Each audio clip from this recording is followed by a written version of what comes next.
Velociraptor, size of a chicken. Utah Raptor, the size of the Velociraptors in Jurassic Park. Okay. Jurassic Park, take note. I really hate that man.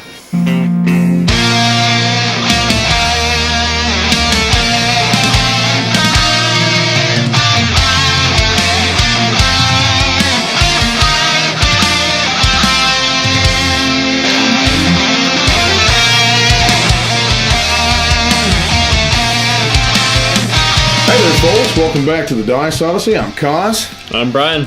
And today, we're going back in 65 million years in time to Jurassic Park. Without a TARDIS. That's right. And we're going to be talking about my 2017 most anticipated game, Dinosaur Island. And what we have here is we actually have the Deluxe Edition. And I'm going to just go ahead right out on a limb and say this. Well, first off, it's by Pandasaurus Games. Jonathan Gilmour and Brian Lewis designed it. Jonathan Gilmour, who you also has designed Dead of Winter and I believe Wasteland Express. He's just on a hot streak lately, and man, it shows. But really, all you want to do in this game is just play with the stuff inside. I mean, I think this thing was about 12 pounds when I picked it up, this box. Pounds of goodie. Oh my gosh. From the dice, which I want some of yours. If you hey, I know, but I can't help it. I want the whole set. I only got half of them. I just rewrote your DNA. You're a bunch of rival corporations. You're actually creating your own Jurassic Park, and you're trying to be the person who has the most points at the end by having the best park, right? You're having visitors come in. Now, when I first heard about this game, I was intrigued because I hadn't heard of too many games that are I don't think any. Theme park. Dinosaur theme park. Well, dinosaur thing. Yeah, it's like a Sim City type. It's more of an economic and resource management game. I was kind of skeptical. Were you really? To tell you, I mean, it's either a make it or break it. It's either gonna be great, or it's gonna be absolutely horrible. Yeah.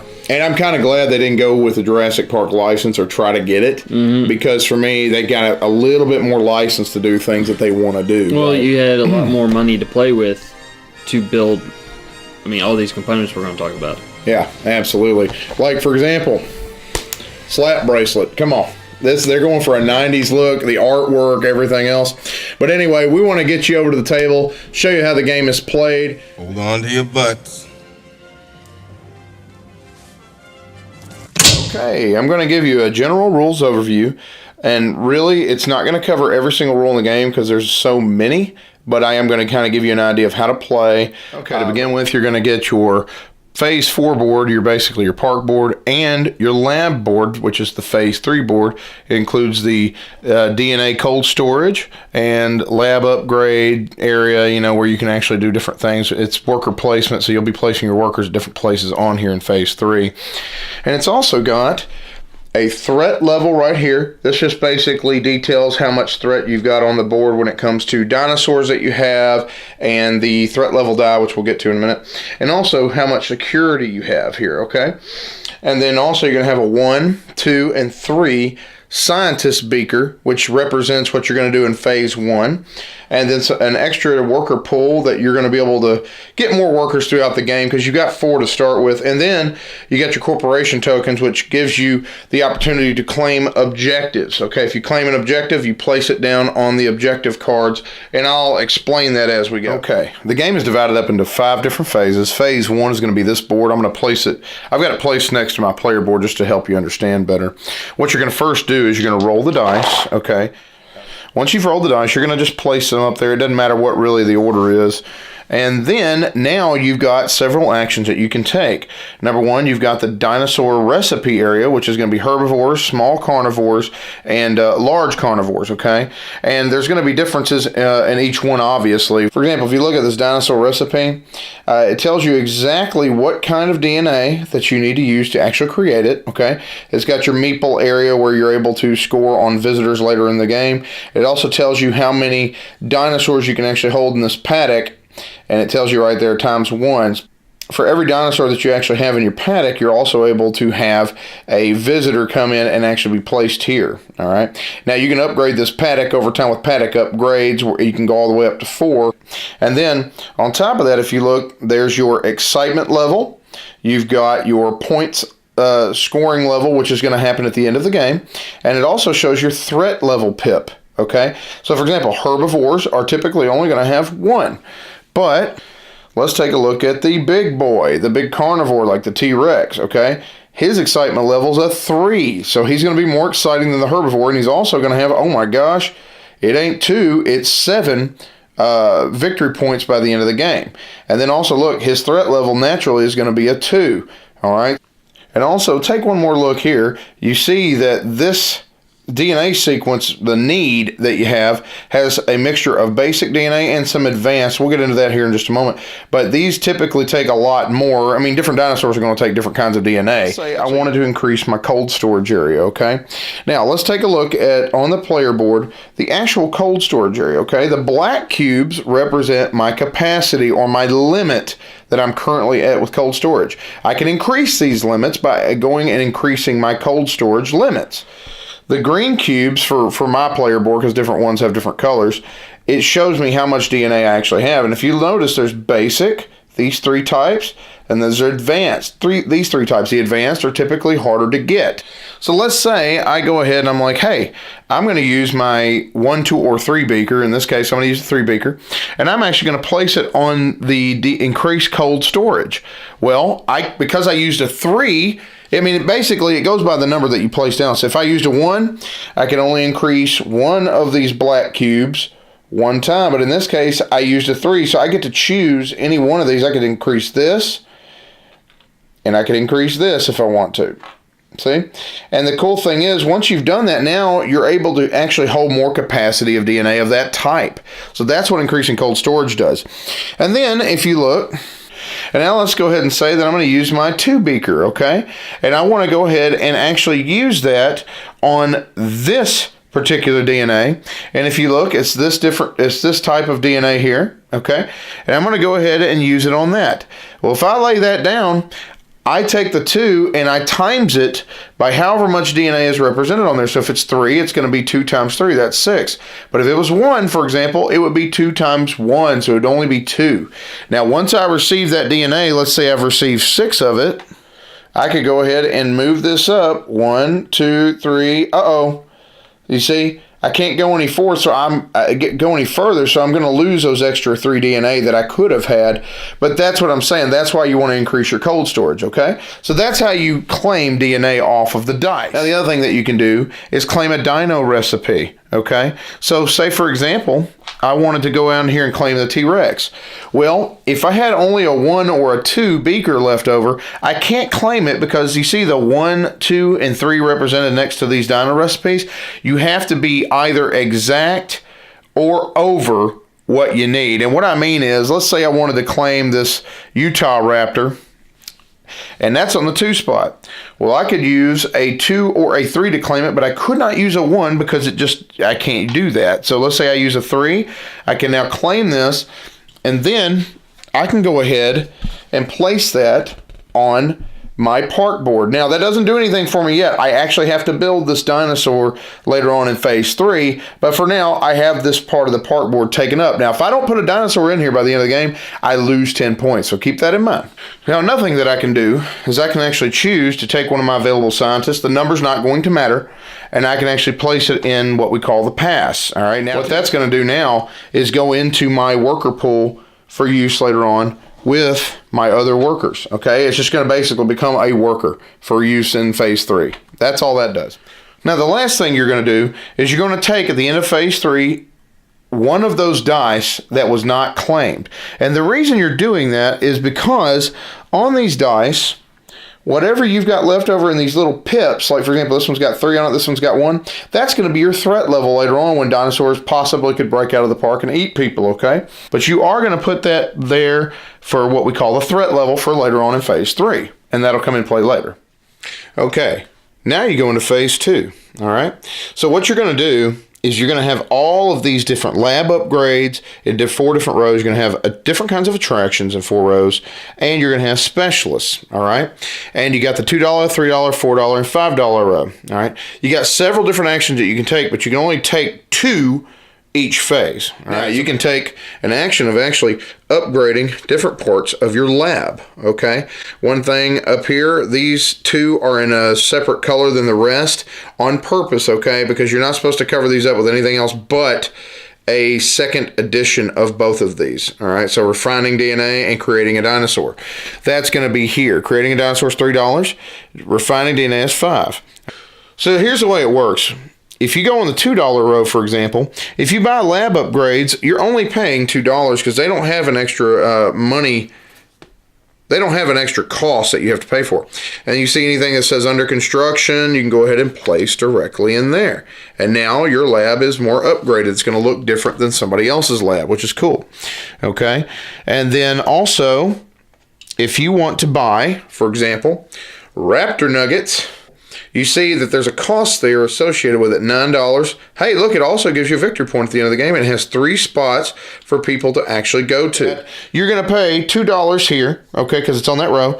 Plus, you're going to pay $9 as well, so it's $11 total.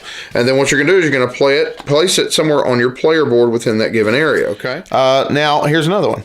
Let's say you wanted to purchase a specialist. Well, he's on the $2 row, so you're going to pay for him. And guess what? He gives you a special ability. For example, this, it's a security guard, so it provides more security for you every round.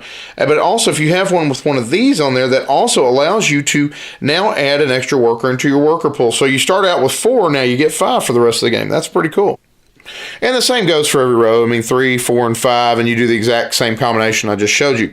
One other thing you can do is you can actually, instead of saying I want to buy something over here, you can actually say, hey, I want to buy 2 of basic DNA of any type. You pay $2. Same thing goes for this. 3 basic DNA, 4 any 1 advanced DNA, and then 5 any 2 advanced. But if you do any of this, say you buy the 3, you have to discard something from the row. Another thing that you can actually do is actually pass. So you can actually gain $2 for passing. That's cool because you get money for that round or for that phase. And that's pretty much the end of the phase. At the end of the round, when you actually go through the cleanup part, what you're going to do is you're going to move all of these up 1, and then you're going to basically draw new things to put at the bottom, okay?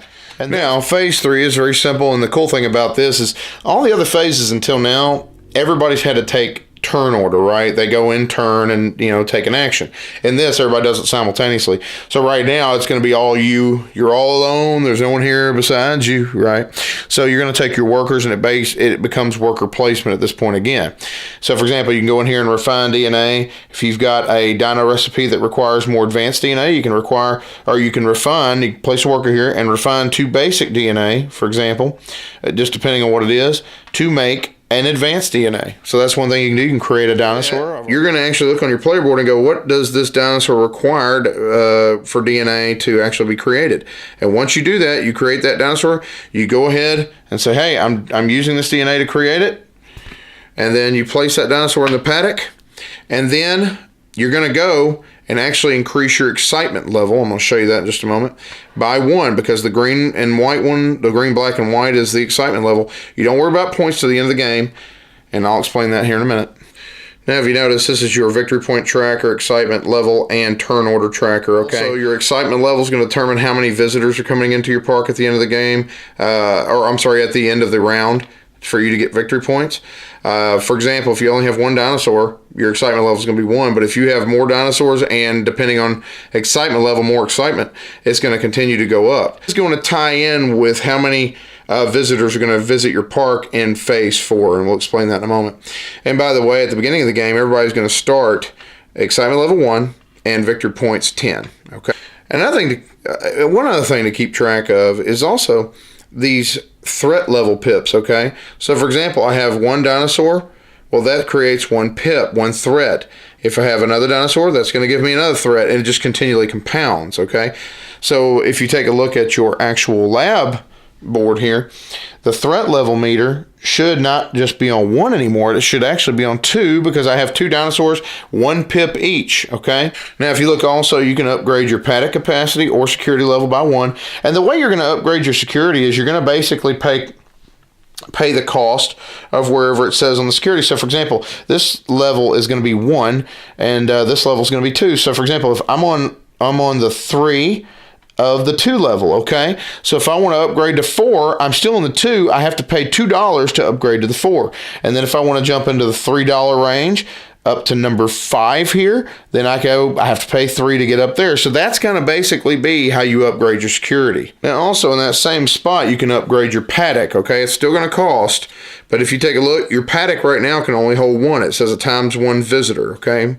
But if you want to upgrade to a paddock of 2, 3, which you have to do it pretty much in sequence. If you upgrade here, you have to go 2, and then you have to pay again 3. You pay the cost that's represented there, and then you place the paddock down. Now you can hold 3 dinosaurs, or 2, or heck, you can even upgrade to 4 if you want to, okay? Those are the big boys.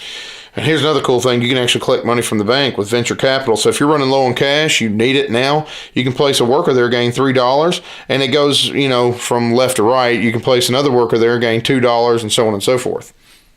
And that basically is phase 3. You're just creating dinosaurs, refining DNA, upgrading, security, paddocks, and all sorts of different things. And now we go to phase 4, okay? Now this is going to completely depend upon excitement level that I showed you on that one chart. What you're going to do is you're going to pull into the bag, right here, this beautiful Dinosaur Island bag, and you're going to pull out however many meeples your excitement level says to pull out. So if it said to pull out, you know, 7 of them, 1, 2, 3, 4, 5, 6, 7, you pull them out. If you see any of these purple dudes, those are hooligans. The 5 yellow ones are paying visitors. That's who you're going to make your money off of. The hooligans do nothing but sneak around, sneak into the park, and they cause nothing but mischief and mayhem because they're not causing you victory points, so, you know, we don't like them. Now, what you're going to do now is you're going to put all of your paying meeples at the actual entrance to the park, okay? And for everybody that's there that's actually a yellow meeple, a paying meeple, you're going to gain 1 coin off of them. First thing you're going to do, though, is place hooligans. So you're going to place them wherever you can. For example, there's a hat place. You got raptor nuggets. And then you're going to go ahead and place the rest of your meeples, okay?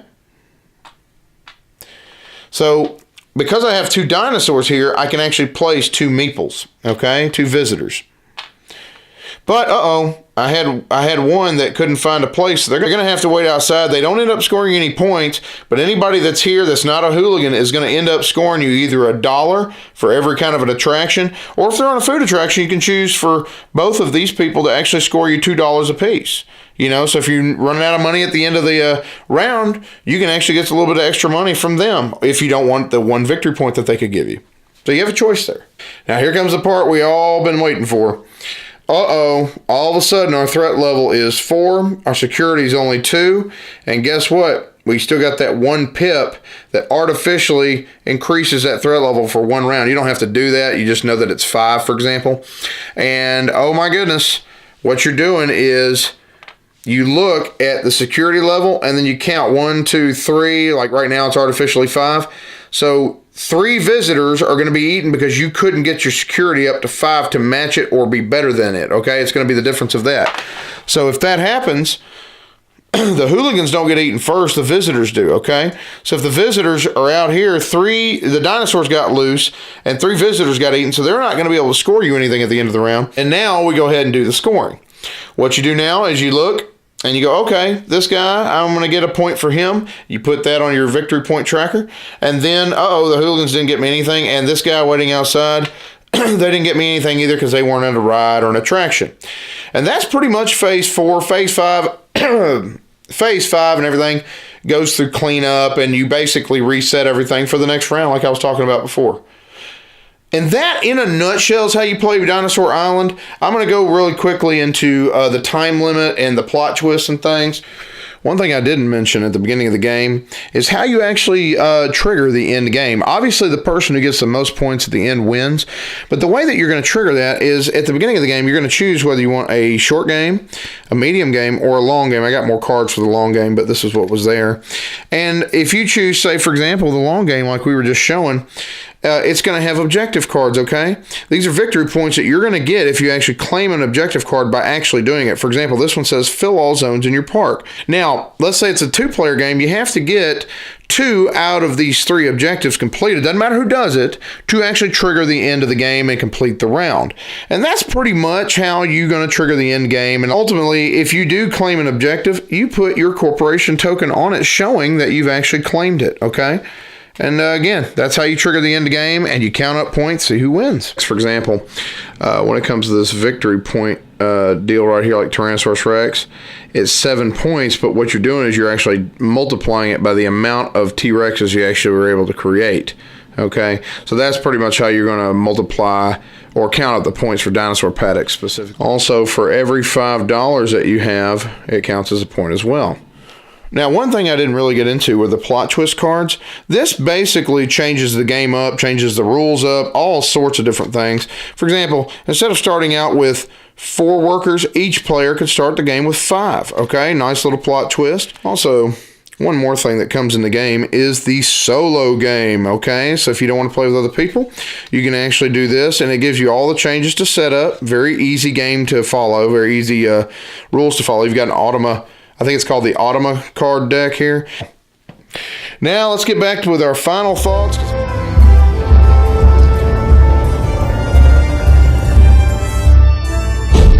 I was going to say, what did you think of the game overall, starting with production? Where do I start? It's one of those things, man. You got so many awesome components here. It's hard to really pick a starting point. Yes. I guess where I'm going to start is the player boards. Oh, man. This is where Terraforming Mars. I was wondering if you're going to bring that up. A lot better. I mean, you actually have indentions on here so your little cubes don't get scattered all over the place by the brief little wind or something that comes up. A little breeze. I mean, or table hit. Come on. He really is hard on this. This is freaking phenomenal. I mean, this is probably one of my most favorite parts about this game. As far as components. Yeah, I like the thickness of those too. I love the thickness of that. It gives you something meaty to hold on to. Yeah. Or to have there right in front of you. All right, Scrooge McDuck. Coins. What can I say? They're fun. Metal. It's fun to hold. You're sitting there looking to buy whatever, and you're just kind of like, You feel like an old miser, just sitting there counting your coins like you have a money bin especially when you got somewhere. more money than anybody else. You're like, yeah, I got more money. Oh man, I know, I did that. Oh, I did that so much. I was going, yeah, look at this pile up here. Yeah, that's right. Money, gotta love it. I hate to pay for things with it because I don't want to get rid of it. Now, granted, this is a deluxe copy, so the base model is not going to have these awesome coins. Right, but at the same time, that we also got the the cardboard coins included, just to show the difference. So yeah, I mean, if you're getting retail, understand this isn't going to come with it. But what did you think of the dice? Dice, I like the amber. Those are pretty nice. Mosquitoes inside. That'd be awesome if that was the case. Yeah. Quite big, but I mean, for the way the game's designed, it makes sense. If they were too small, it'd just be puny. Yeah, I think the cool thing about them is the fact that they're so large, and I think on the Kickstarter they were talking about this. They wanted to increase the size so everybody at the table could see them of what kind of DNA is on the dice. That definitely makes sense considering this is a great table hog. Oh my gosh! This is a dinosaur of a table hog. You're so goofy, man. You had to go there. And speaking of bad puns, oh man, that's one thing I do have to hit real quick. The fact that on like the attractions and the things that you can purchase in the park, for example, like anything from roller coasters to food places and things like that. The terrible puns on these things. I mean, one of these has a clever grill. Clever girl. I mean, come on now. That's hilarious. I mean, and they're stupid. Like, for example, one of them's a lemonade stand. It's Lemonadosaurus. I mean, some people may not like that. I think it's hilarious. That's what happened to Meteor Phil. It eliminated all the sources. Oh, my gosh. You really... See, again, bad punch. This is up his alley, too. One of my favorites was Jurassic World, and it was one of those whirly rides. I mean... All right, so like here on these here, you have the little... where the meeples would go when they come to visit your park. You have the victory point right below there, but it's real faded. I mean... From just glancing at your board, looking down there, it's hard to tell what you're actually getting. Because some of the shops and everything either give you money or they give you victory points. And when you're glancing down there, quickly to see what you have, to see where you want to place everything, it's really not. I don't think that's a big a deal. Only if you understand what. Like, for example, on what he's saying... For a quick look, reference, it would be better if they were a little more visible. Yeah, I mean, I get that, but I think that because that for every dinosaur, that's a visitor. But, I mean... You know what I'm saying? If you have the blocks there, and you have the meeples inside it, if you take the meeple shadow away and have the victory point or the coin right there, I'm still going to know that's where my meeple goes. He nitpicks, so this is why his So, I mean, it's not that a square. Big a deal. It's not that big a deal, dude. It's just for quick reference. That's just my deal. Yeah, I know. Now, the one thing I will say I love that they got right. Velociraptor, size of a chicken. Utah Raptor, the size of the Velociraptors in Jurassic Park. Okay. Jurassic Park, take note. Okay, OCD much. They're using the wrong dinosaur. I know that, but you got to be thankful, like you said, that they actually took the time. That shows you they did their research. They did the research. But you're OCD about the dinosaur stuff. I mean, it's just movie stuff, right? I love dinosaurs. I think they're awesome. So I mean, that's why this game's kind of up my alley, and that's I get it. I get what you're saying. That's kind of was is going to be a make it or break it kind of thing for me. You're going to jail for that one. Anyway.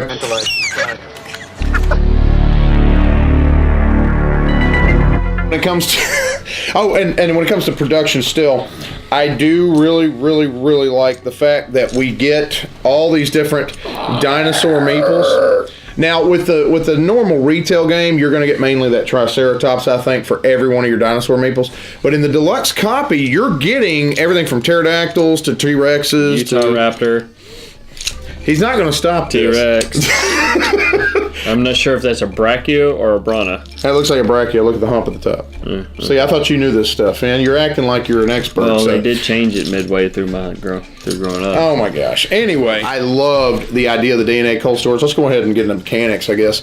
I really loved the different phases, first off. I like that they were clearly delineated. They're written at the very top of the board, so you don't have to wonder where you're going on the table. Because this sucker, there's like, how many boards in this game? Phase 1, So this is phase 1, phase 2, phase 3, phase 4. Phase 2 is actually this one here. Yes. And this is the market board. And we're going to get into that here in a second because that requires a little bit of time. But I really like the idea that you're going into your research phase, you roll those dice, and then you take your little scientist meeples, which I think are hilarious because I think they're, what are they called, the beakers? Yeah, I love that because now you have to go onto that board, pick whichever the dice you want, and you actually take the numbers of the scientists, and it multiplies how much DNA you're getting off of the rolled dice, right? And I think they did a great job. I like the idea. I almost wanted indented dice, but I think I like these better because they're a little bit easier to see. Well, it's easier to see, yeah. Easier to see, and I think they're not going to rub off too easily because you're really using them that much. You roll them once per round. Once per round, yeah.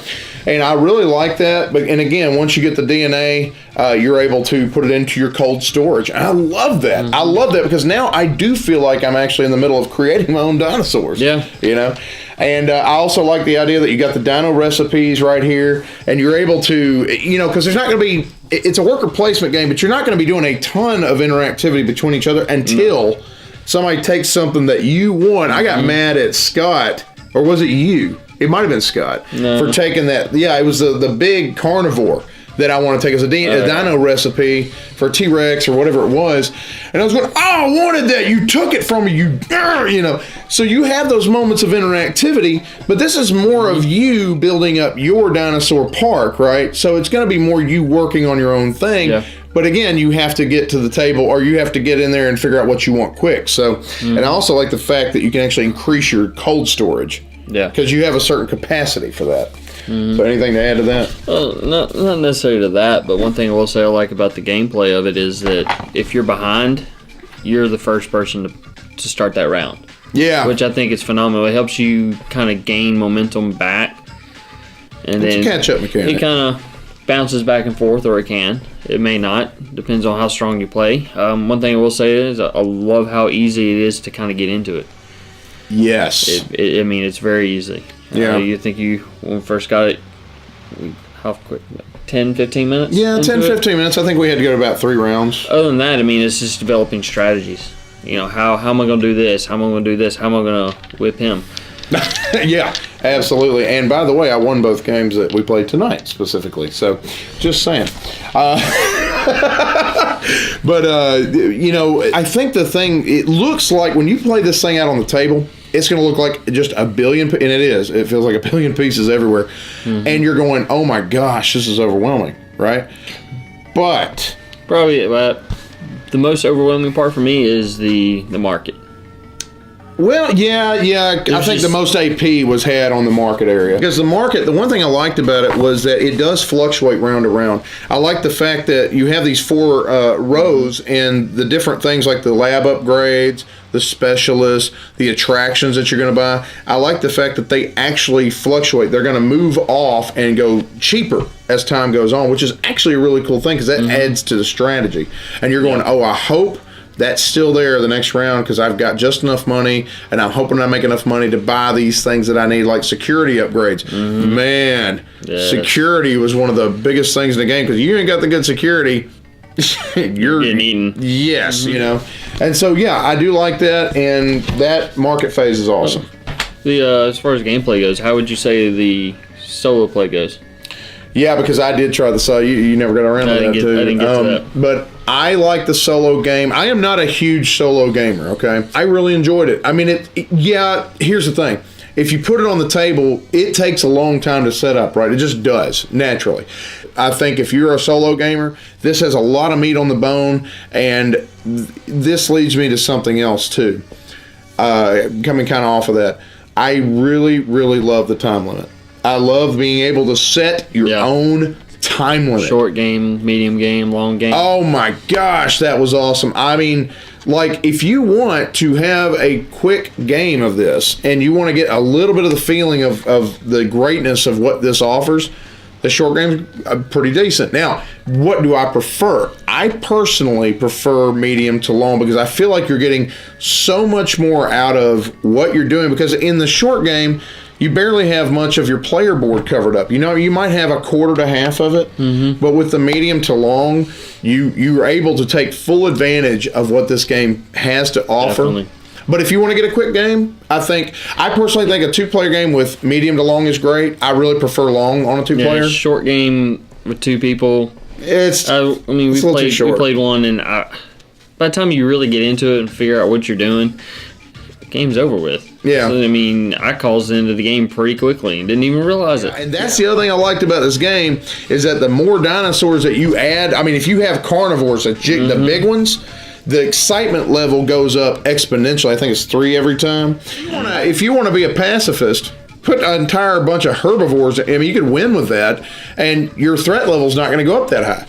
But why would you do that? You know, you want the T-Rexes. You want to have the Velociraptor, or Utah Raptors. Don't get on to me. Because at the same time, it balances out, right? It's going to take longer, I think, to win. It's going to be a little bit harder, possibly, with the herbivores only, because you're not getting that excitement level up so quick, and that ties directly into how many visitors you're able to get, and how many you're able to pull from this gorgeous bag, by the way. I really thought this was amazing. So what did you think about that element, being able to... No, not the bag, but being able to pull the visitors and the hooligans and all that. What do you think about that? I like pulling the bag blindly to get the visitors and the hooligans. All right. Especially since I didn't grab a lot of hooligans all the time. Yeah, there was one game, I don't think you grabbed any, did you? Nope. And I grabbed them every stinking it does add a time. Little, does add a little bit different gameplay because you get the more visitors you have, the more money you have. Right. The more hooligans you have, you're not getting any money for those. No, and I'll It just tell cause you, more chaos, confusion, and delay. yeah. Absolutely. I did like also the lab phase because that's phase 3, by the way. With the first and second phases, it's all worker placement in terms of you're competing with everybody else at the table. That's cool because again, that's got some interactivity. On the lab phase, I like it because it kind of balances out how quickly the game can go. Because you're doing it simultaneously. Everybody's busy with their own thing. They're creating dinosaurs. They're refining DNA, which I love. The idea that you can actually go in and refine your own DNA.